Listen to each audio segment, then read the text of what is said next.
ఆంగ్లేయులు మన దేశం నుంచి కోహినూరు వజ్రాన్ని, నెమలి సింహాసనాన్ని, ఎంతో విలువైన సంపదని తస్కరించగలిగారు.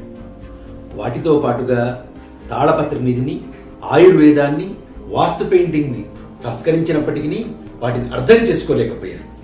కానీ చైనా వాళ్ళు, జపనీయులు, గ్రీకు దేశస్థులు వాటి యొక్క రహస్యాలను తెలుసుకొని వాటి ద్వారా వాటిలో ఉన్న నిక్షిప్తమైనటువంటి భండాగారాన్ని వారు అమలుపరిచి దాని ద్వారా ఎంతో లబ్ధిని పొందగలిగారు.